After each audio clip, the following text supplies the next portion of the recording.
भास्कर और रश्मि एक साथ कॉलेज में पढ़ते थे। अब कॉलेज खत्म हो चुके थे। एक दिन रश्मि भास्कर से कहती है, भास्कर, मेरे घर में मेरी शादी की बातें चल रही है। तुम्हें नहीं लगता अब सही समय है जब तुम अपने घर वालों से मेरे लिए बात करो और अपने घर वालों को मेरे घर रिश्ता लेकर भेज दो? रश्मि की बात सुनकर भास्कर अपनी गर्लफ्रेंड रश्मि से कहता है, रश्मि, मैंने हम दोनों की शादी के बाद अपने घर में तो कर लिए, लेकिन क्या? रश्मि, मैंने तुम्हें बताया तो था कि मेरे माँ और पिताजी काफी पुराने ख्याल के हैं, तो ये जींस पहनना, ये मॉडर्निज्म वहाँ नहीं चलेगा।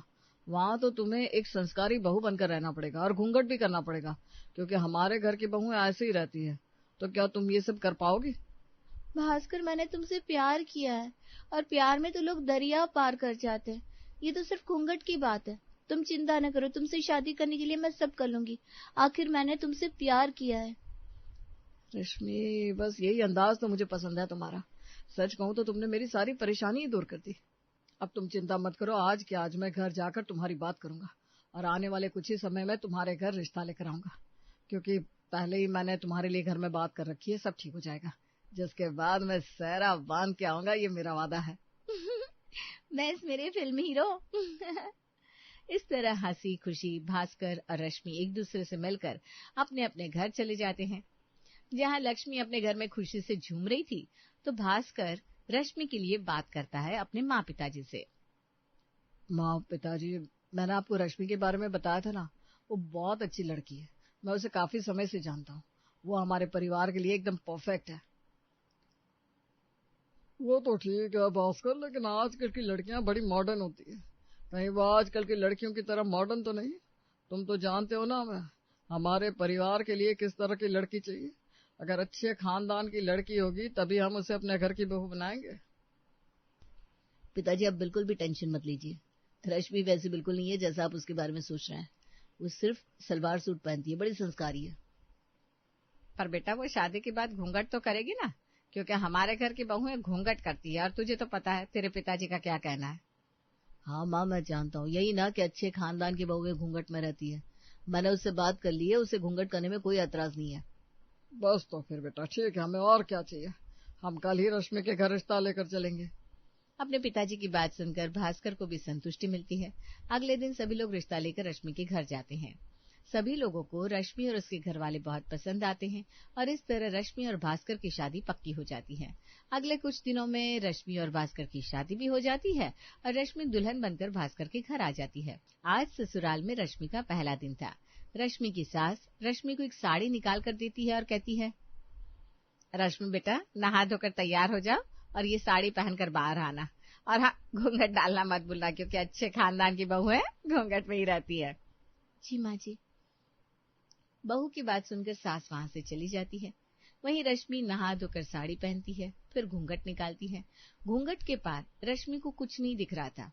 वो हॉल में जाने के लिए आगे बढ़ती है, तभी उसके पैर में साड़ी फंस जाती है और जैसे ही वो गिरने वाली थी कि वो अपना बैलेंस बना लेती है, जिसे देखकर रश्मि अब खुद से कहती है, बाप रे बाप, मैं तो गिरने से बची। जितना आसान समझ रही थी घूंघट करना, ये इतना आसान नहीं है। मुझे तो कुछ दिखाई नहीं दे रहा, लेकिन क्या करूं, घूंघट तो करना ही पड़ेगा। अब जैसे तैसे करके रश्मि हॉल में आती है और बैठकर सभी से बातें करती है।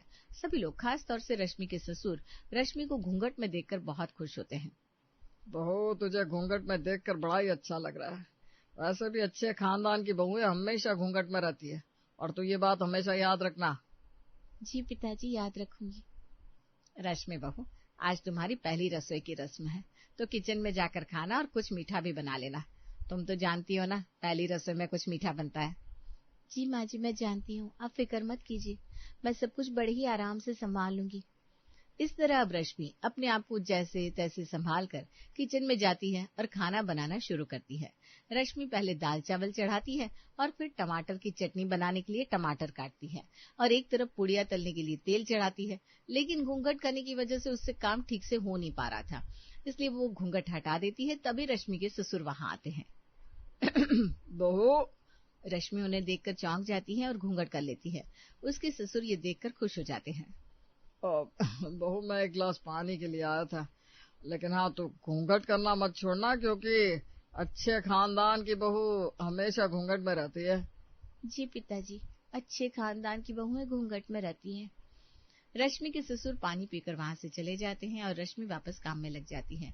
परेशान होकर अपने आप से कहती है, हे भगवान, इस घूंघट में तो मुझे कुछ दिखाई नहीं दे रहा।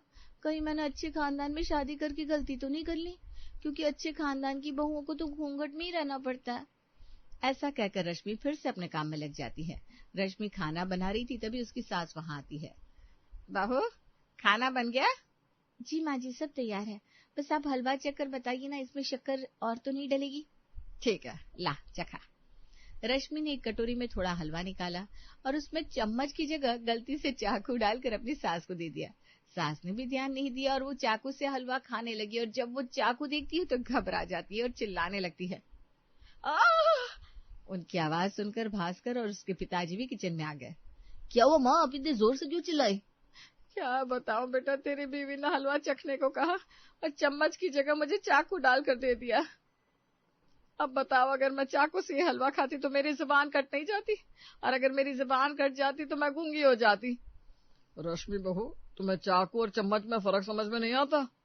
माफ करना पिताजी, गलती हो गई। वो क्या ना, घूंघट के कारण मुझे अच्छे से दिखाई नहीं दिया कि वो चम्मच है या चाकू, और घूंघट तो मैं हटा नहीं सकती क्योंकि आप कहते हैं कि। अच्छा ठीक है, चलो अब जल्दी से खाना लगा दो, भूख लग रही है। रश्मि सबके लिए खाना लगाती है और इस तरह अब सभी लोग खाना खाते हैं। रश्मि की बहुत तारीफ करते हैं, साथ ही उसको नेक भी देते हैं। ऐसे ही 4 दिन बीत जाते हैं। एक दिन बुआ जी अपनी बेटी नीलम के साथ रश्मि से मिलने उनके घर आती है। रश्मि, ये तुम्हारी बुआ सास है और ये उनकी बेटी नीलम। चलो आओ, अपनी बुआ सास के पैर छुओ। जी। रश्मि बुआ जी के पैर छूने आगे बढ़ती है, लेकिन घूंघट की वजह से उसने बुआ जी की जगह उनकी बेटी नीलम के पैर छू लिए। ये देखकर नीलम बोली, अरे भाभी, ये क्या, आप मेरे पैर छू रही है तो मुझे पाप लगेगा। अरे आपको मेरे नहीं बल्कि माँ के पैर छूने चाहिए, पर मुझे आपके पैर छूने चाहिए। क्या भाभी, मेरे सर पर पाप चढ़ाओगी आप? माफ करना नीलम, घूंघट इतना लंबा है, मुझे घूंघट में कुछ दिखाई नहीं दे रहा। ऐसा कहकर रश्मि बुआ जी के पैर छूती है और अंदर चली जाती है। अब बुआ जी और उनकी बेटी अंदर आकर बैठते हैं। तब बुआ जी अपने भाई और भाभी से कहती है, भाई साहब, भाभी, रश्मि बहू ने इतना लंबा घूंघट क्यों कर रखा है? अरे इस घूंघट से उसे कितनी दिक्कत हो रही होगी, उसे कुछ दिखाई भी नहीं दे रहा होगा। दीदी, आप तो जानती हैं, हमारे खानदान का यही रिवाज है कि बहुएं लंबा घूंघट करती है, और फिर आपको तो इनका पता ही है ना, इनका यही कहना है कि अच्छे खानदान की बहुएं घूंघट में रहती है, इसीलिए हमने हमारी बहू को घूंघट में रखवाया है। लेकिन मामी, भाभी तो आजकल के जमाने की है, पर आजकल के जमाने में इतना लंबा घूंघट कौन करता है? बेटा, हमारी बहू तो करती है। चलो वो सब छोड़ो, ये बताओ खाने में क्या खाओगी? और इस तरह भास्कर के पिताजी बात को टाल देते हैं। अब सभी लोग खाना खाते हैं और बहुत सारी बातें करते हैं, फिर आराम करने लगते हैं। अगले दिन सुबह बुआ जी अपनी भाभी से कहती है, भाभी, लंबे सफर ने तो जैसे मेरी कमर ही तोड़ दी। ट्रेन में बैठे बैठे तो कमर की हालत खराब हो गई। मुझे कमर में बहुत दर्द हो रहा है। कोई बात नहीं दीदी, मैं आपके भैया से कहकर मालिश वाली को बुलवा देती हूँ, वो आपकी कमर की मालिश कर देगी तो आपकी कमर बिल्कुल ठीक हो जाएगी। हाँ भाभी, जरा जल्दी बुला देना, मालिश होगी तो सच में बहुत आराम मिल जाएगा। भास्कर की माँ भास्कर के पिताजी के पास जाती है, उन्हें सारी बात बताती है। भास्कर के पिताजी एक पहचान की मालिश वाले को फोन करते हैं और उसे आने को कहते हैं। फोन रखते ही वो भास्कर की माँ से पूछते हैं, मालिश वाली थोड़ी देर में आ जाएगी, लेकिन हमारे घर में नारियल का तेल है ना? नहीं जी, नारियल का तेल तो नहीं है हमारे घर में। अच्छा कोई बात नहीं, वैसे नारियल का तेल नहीं पर सरसों का तेल तो होगा ही। एक काम करो, बहू को सरसों का तेल लाने को कह दो। ठीक है, मैं अभी भेज देती हूँ। रश्मि की सास अपनी बहू को आवाज देकर बुलाती है, रश्मि बेटा, बुआ जी की कमर में दर्द है, तुम्हारे ससुर जी ने मालिश वाली को बुलाया है, तो जरा सरसों का तेल लाकर देना। जी माँ जी, अभी लाकर देती हूँ। इतना बोलकर रश्मि अब पीछे की तरफ मुड़कर अपना घूंघट हल्का सा ऊपर करती है। तभी पीछे से खांसते हुए उसके ससुर कहते हैं, बहू, अच्छे खानदान की लड़कियां अपना घूंघट ऊपर नहीं करती, भूल गई क्या? नहीं पिताजी, सब याद है, मैं जाती हूँ। रश्मि तेल लेने के लिए चली जाती है। थोड़ी देर बाद वो तेल लेकर आती है और अपने ससुर को देते हुए कहती है, ये लीजिए पिताजी, तेल लेकर आ गई।